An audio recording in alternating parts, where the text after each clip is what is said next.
started was that Chris has been here last night and a little early this morning, hooking up these speakers that are behind me. They had been hooked up, but now, I don't know if you guys know, but like this one is permanently in one spot. He's got wires coming up from underneath the stage, so that's in there. Now we have the center speaker up top.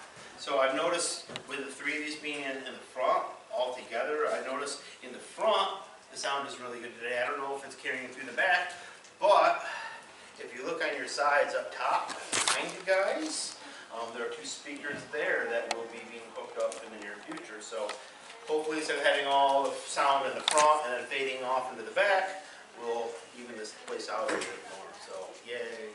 Thank you, Chris. Yeah, thanks, Chris. Really nice. Like I said, I already hear it with all three of those in the front compared to the two in the front and the one on the side. Big difference. So, in the opening today, I started with a random question, and it was about airplanes, and we'll just recap it. Basically, I asked when you get on an airplane, what seat you prefer to sit in, and I said, how many of you prefer to sit in the window seat? And some of you said yes, some of you said you don't want to get on an airplane. So the window seat people, who are they? Okay, all right. Actually, preferably ecstasy. Ecstasy. More later. Oh, there you go. I like being in the cockpit. None of us like that. And then how many people want to sit on the aisle because they have to go to the bathroom or something? Okay, and then how many want to sit in the middle, which is pretty much the precursor to hell? All right, so That's where the bag sits. we're obviously talking in the series. The series is called Selfless, and this is week 3 of it. And we wanted to get into being selfish. Selfishness. I'm sorry, not selfish. We already are selfish. And actually, there's articles out there that show, science shows, we are selfish. And if you don't believe me, just take a 2-year-old to any store with toys and see what happens when you tell them no. They will throw themselves on the floor, they will have a fit, everybody will be looking at you like you're a bad parent, and all that kind of stuff happens, okay?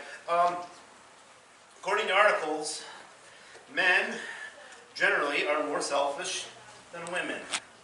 Does that surprise anybody? No, I can go with that. I'm fine with that. Studies show that male, we have the neural reward system. We're more stimulated by self-centeredness.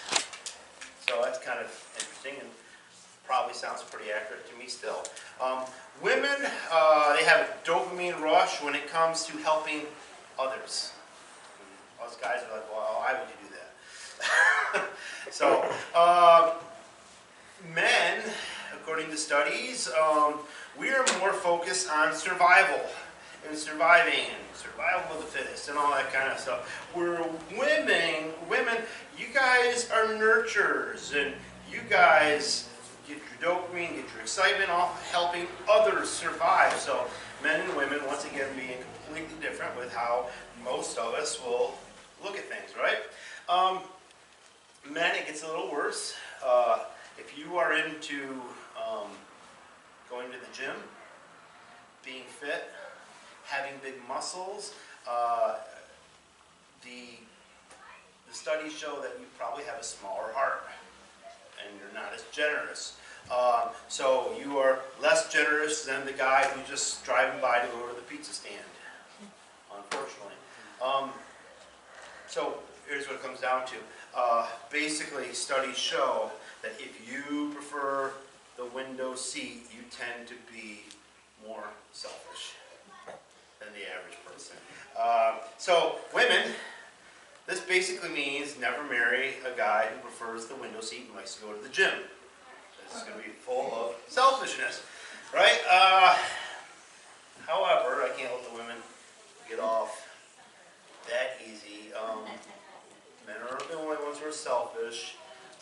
And studies show when it comes to chocolate and women, it's every woman for herself. And the actual studies show when women are given a choice between two pieces of cake, chocolate pieces of cake, a woman will almost always take the larger piece. So if the cake fits, eat it. Culture says, you know, satisfy yourself. Do everything for yourself. It's all about you. You take care of you. However, Jesus says, deny yourself and help other people, right? And it's just culture and Jesus button heads like we always have, right? So, Proverbs says this. All day long he, the lazy and selfish, craves for more, but the righteous gives and does not hold back. When was the last time you gave without holding back? For a lot of us, it's probably might even be hard just to think of one time when we've given and not held back. But when was the last time you were just really generous with everything you had? When was the last time you were just irrationally generous? And I think that's something that, as Christians, we are probably supposed to be. We're supposed to be irrational with our generosity. And we're supposed to give and give and give as much as we possibly can. We don't do that. We're not always so good at that because, hey, like us men, we're here for survival. We know, right? Even you women, you want to help other people, but there's still something inside you that says, I got to take care of me, right?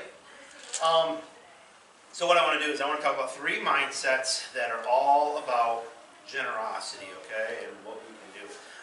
And the first mindset is called the bag mindset, okay?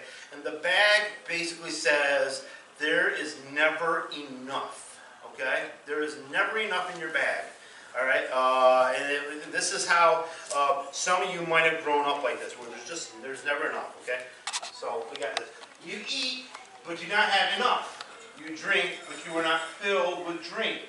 You clothe yourselves, but something. But I got it here. You clothe yourself, but no one is warm, and he who earns wages to put into a bag with holes. All right, so you got your bag. Your bag is full of holes. And this is the way that most Americans these days live, right? We can't get ahead. We're always struggling.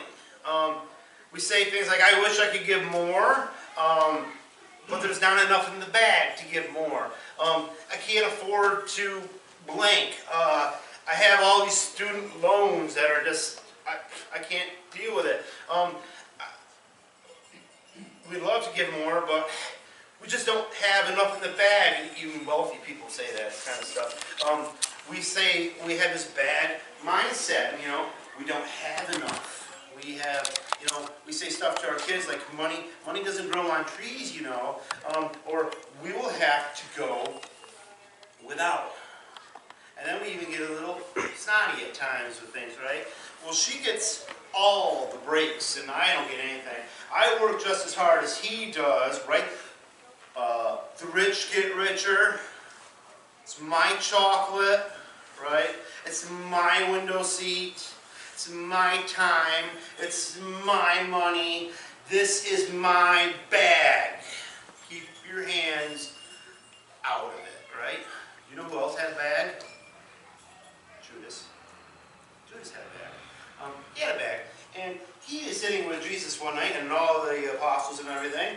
And Judas was always worried about his bag. You know, we're actually told that he tended to hoard the money for himself at times and stuff like that. This woman comes in with this valuable perfume, and she starts to put it on Jesus, and she didn't hold back. I mean, it was expensive perfume. It was worth like a year's wages, and they make the comment about that. That's worth a year's wages right there. This is probably the most valuable possession this woman had. I mean, it could have been used, you know, as a tool for her business or anything like this. And yet here she is, not holding anything back and giving it to Jesus, right? And what does Judas, who has this bag mindset where my bag's never full enough, what does he say? What a waste. What a waste. That could have been saved and given to the poor. We could have done so much with that, right? And it sounds maybe like he's being official, but we know that that wasn't the case. That really, Judas probably just wanted it to go put in his bag, keep for himself, because what we know about Judas is he shortly goes after this and he betrays Jesus for, what's he do it for? 30 pieces of gold and silver. Why? Because he's got to put more in his bag all the time. So the bag theory says that there is never enough, okay? The basket is number 2. Okay, so we get the bag and we get the basket. The basket says there is enough. All right, so this is where we're getting more on the right track as Christians, okay? So this is what we have. All these blessings will come on you and accompany you if you obey the Lord your God. Your basket and your kneading trough will be blessed, okay? This is a nice way of basically saying what you keep is all you have, right? If you keep it, it's all you're going to have. You're not ever going to get any more. But with God, what you give, God multiplies. And you may have experienced this in your life. I know I have experienced this where I've had people come into this church and ask for some money, and I'll be down to my last 20, my last 40, and I have given it before, and all you do is hope, well, it's all right. I hope I can make it. And somehow, you know, seems like God takes that, and somehow He answers, and we seem to be okay, and we're still here, and we seem to still manage to eat and survive and everything. So what you give, God tends to multiply. And you know, I don't say that to make myself sound good, because there's lots of times where, you know what, I get the bag mentality. I get the bag, and you know what, it's my bag, keep your hands out of it. Once in a while, I seem to get it right where I have the basket mentality, where I can think there is enough. And we donate that, we give it to somebody who is in need. All right, so give, and it will be given to you, a good measure, pressed down, shaken together, and running over, will be poured into your lap. All right. So this is what God doesn't say to us. He doesn't say keep it, and it'll be given. He doesn't say hoard it, and it'll be blessed. He doesn't say any of that stuff, right? Give, and He will multiply. So you hear this good measure, pressed down, shaken, and you probably are thinking, well, I don't know what that means. What is he talking about?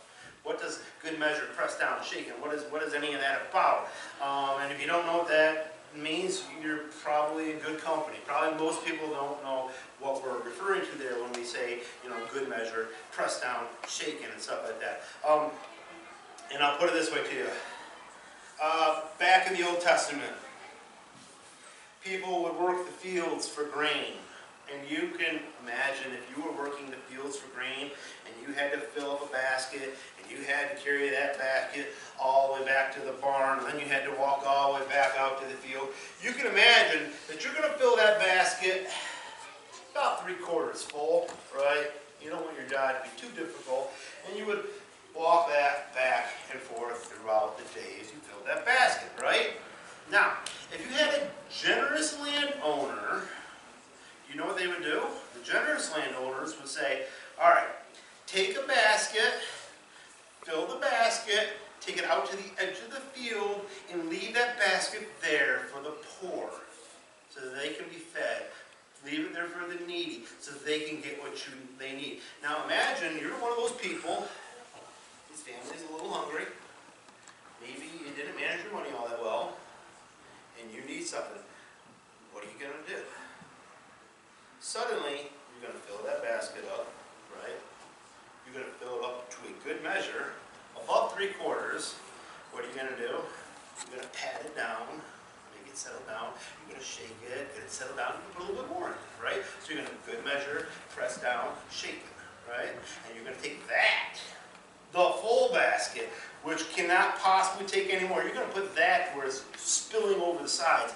That's going to be what you're going to put out in the field. And you think, well, that just doesn't sound very honest, right? But we do it too, because you go in to the 7-Eleven, you go into Sunoco, wherever it is you go, and you go into the icing machine, the Slurpee machine, the squishing machine, whatever you want to call it, and you get your cup, and you fill that cup up with that delicious red, blue, whatever color you like, and what do? Right? And then some of you even put a little more in there, tap it down, and then some of you put the top on, that little clear dome top, and then what do? Whack this more in there, right? And a little bit more, right? So what do? You fill it up in good measure, you press it down, you shake it up, right? So that's what that means. So that's what this is saying, right? We struggle. We have to understand there's enough, and even when we go into the Bible, we see a woman, and she doesn't have much. She doesn't have any bread, and she's down to just a little bit of olive oil and a little bit of flour left in a basket is all she has.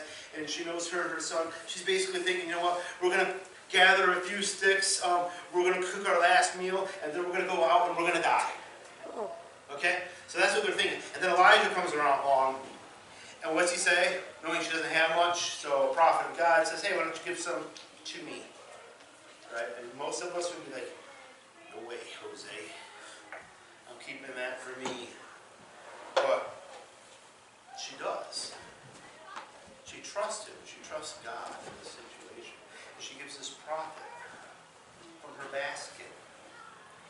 From that time on, she always, for some reason, has more than enough in her basket. God multiplied what was in her basket.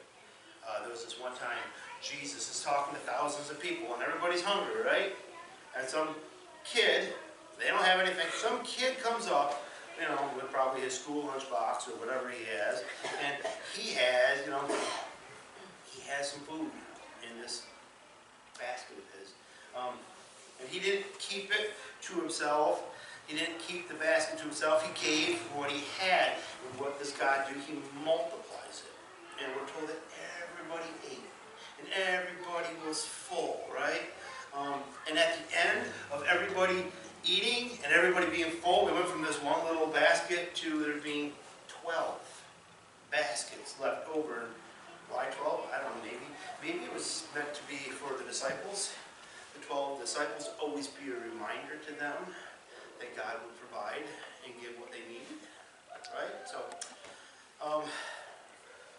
it's not just enough. Your basket's not just enough. It's more than enough. Number 3, okay? This is the last one. I'm sorry, come on. Is the barn mentality, okay? The barn mentality is there is way more than enough, okay? This is what it says. Oh, that's from last week. Oh. Okay. Honor the Lord with your wealth, with the first fruits of all your crops. Then your barns will be filled to overflowing. So what does God want from us? God wants to be first. First in our lives. The first one we turn to. The first one we look to in the morning. The last one we look to before we go to sleep at night. God wants us to seek Him first. Now I'm going to throw a scary word out to you guys, and I just want you to know this isn't what a lot of pastors will do. Okay? A lot of pastors will throw this word out to you, and they're basically on a mission to try to get more money. Okay? I want you to know that this is not what this is about. We can't go down this path without talking about this word. The word is tithe. Okay? I know everybody steps back and they're like, oh, I'm scared of that word. I don't like that word one bit. Right? Tithe. What it basically meant was you're giving 10% of your income to God. It's not what this is about, though. But we have to use the word if we're going to talk about this, okay? So this is what God said, okay? He says, dedicate to me every firstborn among the Israelites. The first offspring to be born of both humans and animals belongs to me. That doesn't mean take your firstborn and kill it, okay? Not what he's saying about the kids, okay? But the firstborn belongs to me. Both humans and animals belong to me, okay? So when your sheep has a lamb, all right, give me the first one. And in this case, it meant sacrifice it, okay? Give me the first one. Not wait till you've had 10, and then when you have a lot, or enough, give me one. No, give me the first one, okay? And he goes on, and he says this.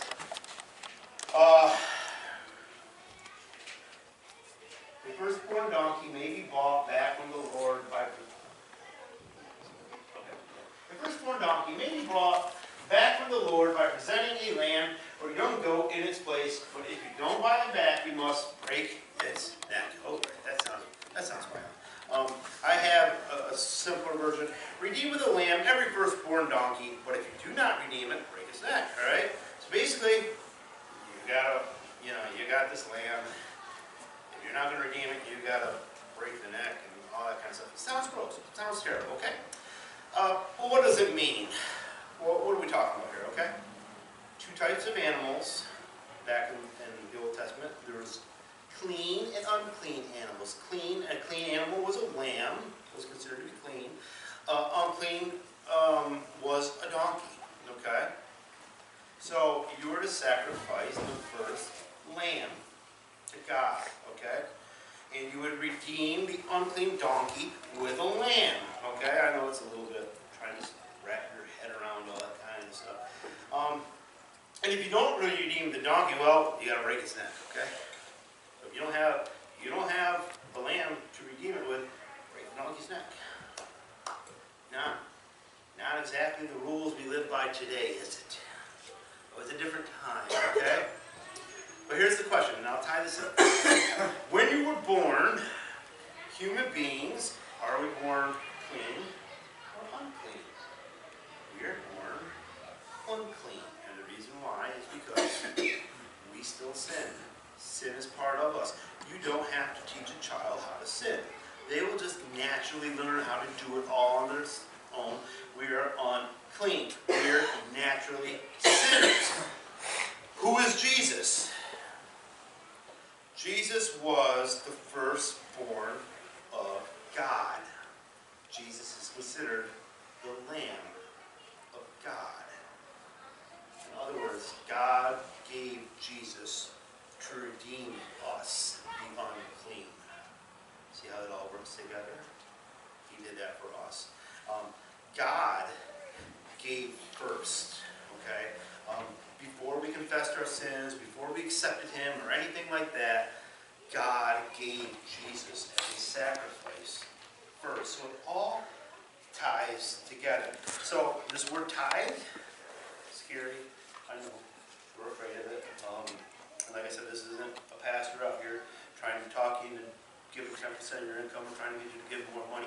It's just talking about generosity today and how we as Christians are generous. And I've said before, not all of us can do 10%, but we all have gifts. We all have things that we can do to where we can come to the church and we can offer with our generosity, our gifts, the things we can do, whether it be vacuum a floor, or wash the windows, or cook something, or bake something, or come hang out at whatever it is we're having. There's so many different things, so don't get stuck in that tithe word today. But the tithe in those days, it wasn't just 10%.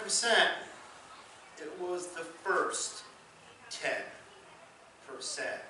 So what it was doing for these people with this tithe, the scary word, it was teaching them to trust God, is what it was doing.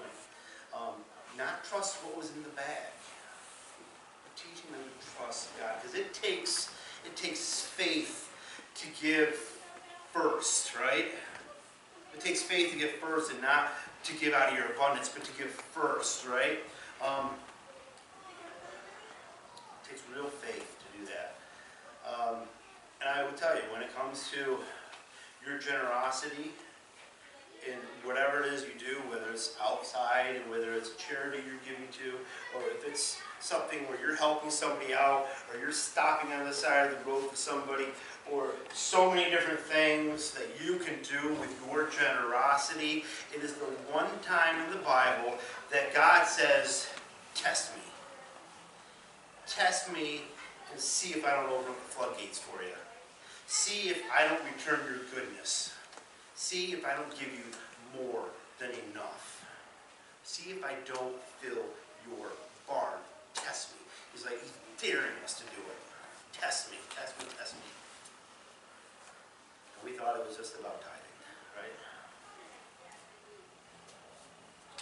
Honor the Lord with your wealth, with the first fruits of all your crops. Then your barns will be filled to overflowing. Okay? Not easy to do, but like I said, there's so many ways we can do that. And it's not always financial things that we can do. It's our time. Our time means so much. Sometimes, you know what, it's just listening to somebody who needs it. Sometimes there's somebody, your neighbor, somebody local who could use a little help shoveling the driveway. There's so many different things where we can show this great generosity that comes from us. And it's not just money. So many things to do. I heard a story of a pastor who had a car. And it wasn't a great car, but it was a car. But he was finally getting a new car. And they knew some people they were friends with who didn't have a car, needed a car. So his wife said to him, hey, why don't we give him our car? You're getting a new one. And he thought, you know, he wasn't totally open to the whole barn mentality. He said, well, why don't we give them a good deal on our car, right? So they went and they met with a couple, and the couple was like, well, we'd like to give you this much if you would take that. And they were like, no, we won't take that much, we'll take this much. And they said the couple was so happy that they were hugging them and everything, and they felt good for what they had done. And then they said the day came when him and his wife were taking that car to them, and he said he looked down, he noticed the gas tank was getting a little bit low. He said, well, you know what, let's go fill the tank up. Let's get some gas in this car. Let's give them the vehicle, you know, make sure all the fluids are where they should be. So they went and they did all that kind of stuff. And then as they were driving, they said, you know what, the car's kind of dirty. He said, let's wash the car for you. And he said, as they started to go, they said they would buy the $3 car wash. And he said he went all the way down to like the $18 car wash. And he said when he was there, he just knew he had to be just ridiculously generous. And he had to open up the barn. And he was there, and he was just overcome with the emotion. And he said it was there that he decided, you know what? We're just going to give him this car, right? And he did that. And it just, what a difference it made for this couple to, you know, they're probably already down on their luck. They're probably already stretching those bills as far as they could go to afford that car. And yet here, him and his wife were saying, here, this is our generosity. Take the car. We want to live in a barn blessing. We don't want the bag. The basket's nice, but the barn blessing is where we need to be. All day long, he, the lazy and selfish, craves more and more, but the righteous gives and does not hold back. We don't want to have a bad mindset. We want to have a barn mindset, because when we have that barn mindset, man, we get these big barrel hearts, right? That's what it takes. These big hearts. We believe in the barn. We need to pursue the barn. We need to be big-hearted in everything we do. We need to open our hands and give more of everything we have, more of our hearts, and more of our time, and sometimes more of our patience, because we don't always have that. And just let God fill our lives with His grace. Let Him fill our barns without holding back. And it's not easy. And I know it's not easy because I have a wife who makes me do it. And I think she knows that when she asks me to do it, I will eventually say yes every time. But I always have to wrap my mind around it, right? And I know eventually, I always know this is just God saying, all right, what are you going to do in this circumstance? And I feel like I get tested all the time. And I feel like that's probably what God does to each and every one of you. He will put the small task in front of you, and it'll start out small. And He'll want you to answer that call. And then He'll want you to answer a slightly bigger call. He just wants to see how generous you can become and how much you're willing to trust Him. Right? Because He's simply just saying, go ahead, test me, and see if I don't pass the test. So give it a try. Be more generous this week. Think less about yourself. Be less selfish. Give up the window seat. Ladies, take the smaller piece of cake. See what happens. My guess, by the time you finish that, somebody will come out with another piece of another piece of cake. But trust God. Let Him do what He said He was going to do all along anyways. Let's pray. Heavenly Father, we just ask that, even though it's tough sometimes, that you test us and that we can test you back. That you put the challenges in front of us and that we answer those challenges. Because we know, God, that time and time again you have proven yourself. You have proven that you are willing to use us. You are willing to let us make a difference in this world, and we do it all for your glory. So God, let us be the difference. Let us be the ones that takes the name of Christ out into this community. Let us be the ones that takes His name to our workplaces and our clubs and wherever it is we go. Let us take the name of Jesus and the love of you and your Son into this world so everyone can experience the generosity that comes from you. We ask all these things in Jesus Christ's name.